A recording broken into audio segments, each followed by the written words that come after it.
Hi dear learners of English, greeting. This is M. Rahman and I welcome you to ORSC classes of English language. Today our topic is to learn verbs. इस part में part 7 में हम verbs के उन parts को सीख रहे हैं जो जनरली हमने बहुत ज़्यादा बोलने और लिखने में देखे हैं, सुना भी है। आज हम इनको डिटेल में समझेंगे कि ये पार्ट्स कौन से हैं। हमारा पहला पार्ट है ट्रांजिटिव वर्ब, दूसरा है इंट्रांजिटिव वर्ब और तीसरा है कॉजल वर्ब। आपको कंफ्यूज होने की ज़रूरत नहीं है कि ये कॉजल वर्ब कहीं कॉजेटिव वर्ब तो नहीं। कॉजेटिव वर्ब की डिटेल्स हम आपको ऑलरेडी टीच कर चुके हैं। यहाँ पर जो कॉजल वर्ब है इन दोनों में से किसी एक वर्ब से बनाया जाता है। वो कौन सी सिचुएशन है जिसको कॉजल वर्ब कहते हैं। जैसे कि हमने आपको 16 टाइप्स को टीच करने का प्रॉमिस किया हुआ है, तो आज हम इस सीरीज़ के पार्ट 7 में 12 तक की स्टडी करेंगे। अगर आपने हमारा चैनल सब्सक्राइब नहीं किया है तो सब्सक्राइब करें, लाइक करें, शेयर करें, कमेंट सेक्शन के थ्रू हमसे जुड़े रहें। आइए आज का टॉपिक शुरू करते हैं ट्रांजिटिव वर्ब से। देखिए, ट्रांजिटिव वर्ब उस वर्ब को कहते हैं जिसमें आपके वर्ब के बाद सेंस पूरा करने में ऑब्जेक्ट की रिक्वायरमेंट पड़ती हो। ऑब्जेक्ट की रिक्वायरमेंट से क्या मतलब है, यानी हमें कुछ और इन्फॉर्मेशन अगर वर्ब के लिए जोड़ना हो तो हम जोड़ सकते हैं। फॉर एग्जाम्पल, हमने कहा कि आई बॉट, तो आई बॉट के बाद आप किया या किसको अगर 2 वर्ड्स यहाँ पर लगाएं, किया या किसको, तो ऐसा लगता है कि इनका आंसर बनता है कि हाँ कोई ना कोई आंसर होना चाहिए। तो ये क्या किसको को इंग्लिश में हम होम या वॉट के नाम से जानते हैं और इनका जो आंसर होता है उसको हम ऑब्जेक्ट कहते हैं। Now you can learn how we can identify a particular object. Object can be identified on creating a question based on the verb. हमने ख़रीदा, किसको ख़रीदा, हमने ख़रीदा, क्या ख़रीदा, तो हम लिखेंगे क्या, आई बॉट। तो यहाँ पर ऑब्जेक्ट आप कुछ भी लिख सकते हैं, a book, a pen, a table, a chair, कुछ भी आप यहाँ पर लिख सकते हैं।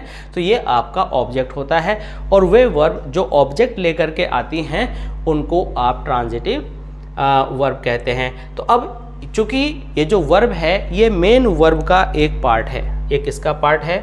ये मेन वर्ब का पार्ट है।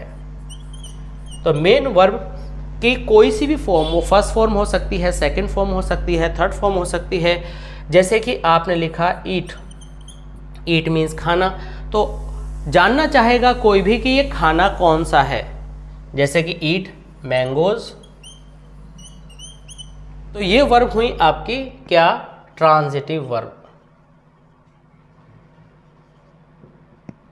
ये सारा स्टडी हुआ आपका किसका, ट्रांजिटिव वर्ब का।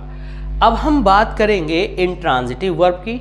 अब देखते हैं कि इंट्रांजिटिव वर्ब क्या होता है। इंट्रांजिटिव वर्ब को स्टडी करने में हम देखेंगे कि अगर हमें मेन वर्ब कोई भी दी गई है तो इस मेन वर्ब के बाद आपको किया, किसे या किसको जानने की ज़रूरत नहीं होती। It means no need of such questions. आपको इस तरह के क्वेश्चंस जानने की ज़रूरत नहीं होती क्योंकि वर्ब वो सेंस ही पैदा नहीं करती कि हमें जानने की ज़रूरत पड़े किसको। अगर हमने कहा स्लीप, तो स्लीप के बाद ने कहा लाफ, तो हमने यहाँ पर लाफ लिखा। इसके बाद हमने कहा सोचिए, क्या ऐसा वर्ब हम यूज़ कर सकते हैं जिसके बाद किसे या किसको की ज़रूरत नहीं हो सकती। तो यहाँ पर आप वर्ड लिखेंगे फ्लाई, डाई और ऐसी बहुत सारी वर्ब। स्लीप किसको की ज़रूरत नहीं, लाफ किसको की ज़रूरत नहीं, फ्लाई भाई चिड़िया उड़ गई तो यहाँ ज़रूरत नहीं, और डाई का मतलब हुआ मर गया, तो यहाँ भी किसको के आंसर की नीड नहीं है। For example, he स्लीप्स on right time, तो यहाँ पर कब का तो आंसर है, किसको का नहीं है। तो इट मीन्स इस वर्ब के लिए और इस वर्ब से रिलेटेड इंफॉर्मेशन को जानने की ज़रूरत नहीं है, किसको का आंसर यहाँ नहीं है, इसलिए ये इंट्रांजिटिव वर्ब होगी। अब हम ट्रांजिटिव वर्ब और इंट्रांजिटिव वर्ब के बारे में कुछ अब एक्स्ट्रा जानेंगे। यहाँ पर हम ट्रांजिटिव वर्ब को फिर एक बार एक नई तरह से देखेंगे। बेसिकली हमने जान लिया कि ट्रांजिटिव वर्ब के अंदर हमें ऑब्जेक्ट की ज़रूरत होती है। अब यहाँ पर एक बात को जान लेना बहुत ज़्यादा ज़रूरी है कि हमारे पास जो वर्ब है जिसमें ऑब्जेक्ट चाहिए होता है, जिसमें किसको का आंसर आ रहा होता है, तो ऑफ कोर्स वो ट्रांजिटिव वर्ब है। लेकिन पर्टिकुलर सेंटेंस में हमें देखना पड़ता है कि कोई भी वर्ब जो जनरली ट्रांजिटिव वर्ब है वो कभी कभी इंट्रांजिटिवली भी यूज़ हो सकती है। तो हमने सबसे पहले बिगिनिंग में जाना कि ट्रांजिटिव वर्ब क्या होती है, इंट्रांजिटिव वर्ब क्या होती है। लेकिन कभी कभी जो आपकी ट्रांजिटिव वर्ब है वो इंट्रांजिटिवली भी काम कर सकती है। इट मीन्स ट्रांजिटिव वर्ब के साथ जो ऑब्जेक्ट आना है कुछ इस तरह का सेंस निकल करके आता है कि ऑब्जेक्ट की ज़रूरत नहीं पड़ती, तो वह ऑब्जेक्ट का किया, किसको या किसे के आंसर को ना देते हुए भी यूज़ की जा सकती है। इट मीन्स ट्रांजिटिव वर्ब को केवल देखते ही आप ये डिक्लेयर ना करें कि हाँ किसको आ रहा है तो यह ट्रांजिटिव वर्ब होगी, बल्कि आपको देखना पड़ेगा। इस एग्जाम्पल को देखें, man learns to improve his life. तो ये जो टू इम्प्रूव है ये फर्दर आपकी बात आगे बढ़ाई गई है। मैन लर्न करता है किसको, हिस्ट्री को, इंग्लिश को, किसी लैंग्वेज को, उसका आंसर यहाँ नहीं है। तो यहाँ पर व्हाट नहीं है, यहाँ पर टू इम्प्रूव पर्पस दिया गया है, किस लिए। तो ये हुआ आपका इंट्रांजिटिव यूज, क्योंकि लर्न्स अपना ऑब्जेक्ट का सेंस खो चुकी है। Man Yeats to maintain his health, तो यहाँ ईट किसको खाया, कि ब्रेड को खाया, या आपने किसी डिश को यूज़ किया या बिस्किट्स खाए, तो यहाँ पर किसको का आंसर नहीं है। यहाँ पर फिर आपके सामने पर्पस दिया है, तो आपको ऑप्शन आएगा कि transitive verb used as intransitively, या इंट्रांजिटिव वर्ब है, या ट्रांजिटिव वर्ब है, या कॉजल वर्ब है। कॉजल को भी हम समझाने वाले हैं। तो यहाँ पर आप कहेंगे कि ये ट्रांजिटिव वर्ब है, ऑप्शन में खुद लिखा होगा, लेकिन इंट्रांजिटिवली यूज की गई है। तीसरा हमारे पास एग्जाम्पल है, न्यू बोर्न चाइल्ड सीज।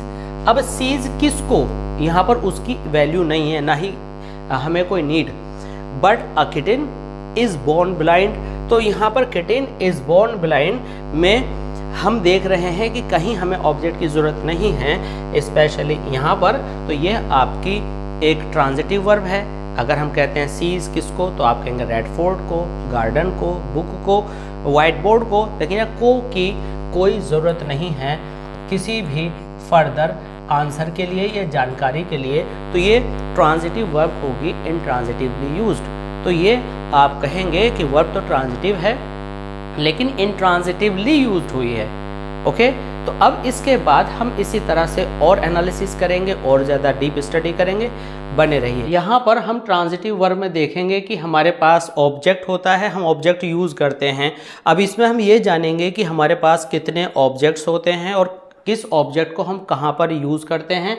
तो हमारे पास पहला ऑब्जेक्ट है एक डायरेक्ट ऑब्जेक्ट और एक इनडायरेक्ट ऑब्जेक्ट। आप डायरेक्ट ऑब्जेक्ट को भी पहले रख सकते हैं, इनडायरेक्ट ऑब्जेक्ट को भी पहले रख सकते हैं, लेकिन हमें यहाँ पर सीखना है कि डायरेक्ट ऑब्जेक्ट जो होता है इसको हम निर्जीव ऑब्जेक्ट कहते हैं, और जो हमारा इनडायरेक्ट ऑब्जेक्ट होता है इसको हम सजीव कहते हैं। सजीव जैसे कि हिम हुआ, अस हुआ, बॉयज़ हुआ, स्टूडेंट्स हुआ। और निर्जीव का मतलब है डायरेक्ट, जैसे कि बुक हुआ, पेन हुआ। तो अब हमारे पास एक सेंटेंस है, I gave him a book. तो हिम क्या हुआ, लिविंग ऑब्जेक्ट, और अ बुक क्या हुआ, नॉन लिविंग ऑब्जेक्ट। तो यहाँ पर अगर हम गेव वर्ब के बाद पहले सजीव लिखते हैं और बाद में निर्जीव लिखते हैं तो हमें किसी तरह की प्रेपोजिशन की ज़रूरत नहीं है। लेकिन अगर हम यहाँ पर किसको, नॉन लिविंग ऑब्जेक्ट को पहले लिखें और लिविंग को बाद में लिखें, तो हमें टू या कहीं कहीं पर फॉर या कुछ दूसरे प्रेपोजिशंस यूज़ करने पड़ते हैं। ये हम बात करेंगे आपसे अलग लेक्चर में कि किस ऑब्जेक्ट के साथ हमें कौन सी प्रेपोजिशन यूज़ करनी होती है, और इसका टॉपिक रहेगा कि transitive verb and its objects. तो यहाँ पर हमने सीखा कि ट्रांजिटिव वर्ब के अंदर आपके दो ऑब्जेक्ट्स हैं, एक लिविंग ऑब्जेक्ट है, एक नॉन लिविंग, इट मीन्स एक इनडायरेक्ट है और एक डायरेक्ट है। इसको अब याद कैसे रखें? कोई भी चीज़ अगर आपको चोट करती है तो वो डायरेक्ट करती है, जैसे स्टिक हुआ, स्टोन हुआ, लेकिन इनडायरेक्ट में जो इंसान है वो बात घुमा फिरा कर करता है तो वो इनडायरेक्ट करता है। तो इस तरह से आप याद कर सकते हैं कि इनडायरेक्ट ऑब्जेक्ट किसे कहते हैं। तो ये आपका ट्रांजिटिव वर्ब हुआ। अब हम इनट्रांजिटिव वर्ब के बारे में कुछ इम्पोर्टेंट जानकारी ज़रूर लेंगे, बने रहिएगा लास्ट तक। पॉइंट नंबर 11 पर हमारे पास है इनट्रांजिटिव वर्ब। इनट्रांजिटिव वर्ब आप जानते हैं कि जिनके बाद ऑब्जेक्ट्स नहीं लगते, जैसे कि हमने स्लीप बताया कि बेबी स्लीप्स, तो किसको का आंसर की यहाँ पर ज़रूरत नहीं है। इसी तरह से यहाँ पर आया फ्लाई। अगर हम ये लिखें कि बर्ड्स फ्लाई, तो बर्ड्स उड़ती हैं, तो यहाँ किसको की ज़रूरत नहीं है। अब यहाँ पर एक सबसे इम्पोर्टेंट जानने वाली बात यह है कि अगर मैं कहता हूँ टीच मीन्स पढ़ना, तो टीच जो है पढ़ाना पर काम नहीं करती, यानी टीच का मतलब है पढ़ना और टीच का मतलब है पढ़ाना और स्टडी का मतलब है पढ़ना, इसका मतलब है पढ़ना। लेकिन कुछ वर्ब ऐसी हैं, अगर हम कहें फ्लाई, तो फ्लाई का मतलब उड़ना भी है।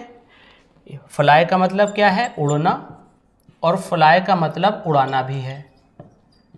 फ्लाई का मतलब उड़ाना भी है। तो अगर हम उड़ना कहते हैं तो इसमें ऑब्जेक्ट की ज़रूरत नहीं होती, अगर हम उड़ाना कहते हैं तो हमें ऑब्जेक्ट की ज़रूरत होती है। तो ऐसी स्थिति में वे वर्ब्स अपने आप में ट्रांजिटिव होती हैं,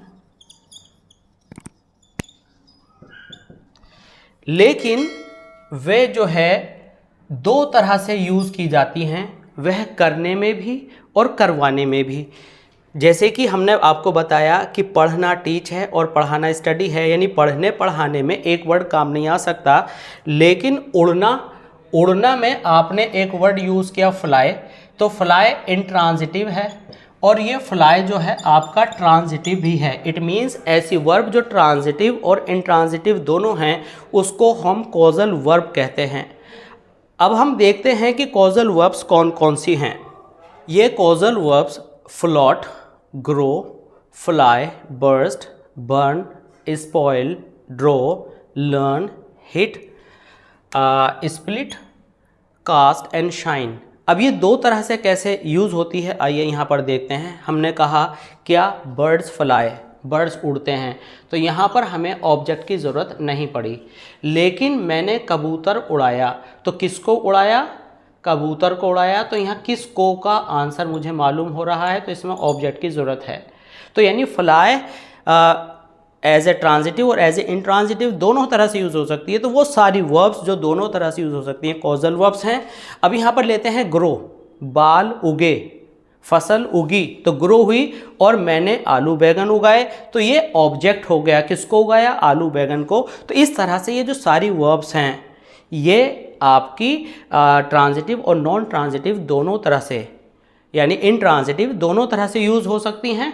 तो इस तरह की वर्ब को कॉजल वर्ब्स कहते हैं। इस तरह से आज हमने यहाँ पर अपने 12 पॉइंट्स पूरे किए और rest of the points up to 16 we will cover in the next video. बने रहिए हमारे साथ, और अगर ये वीडियो पसंद आई हो तो इसे लाइक करें, शेयर करें और कमेंट सेक्शन के थ्रू हमारे से ज़रूर जुड़े रहें और चैनल को सब्सक्राइब ज़रूर कीजिएगा। मिलते हैं आपसे जल्दी ही अगले वीडियो में। Thanks for being with us. Thanks a lot.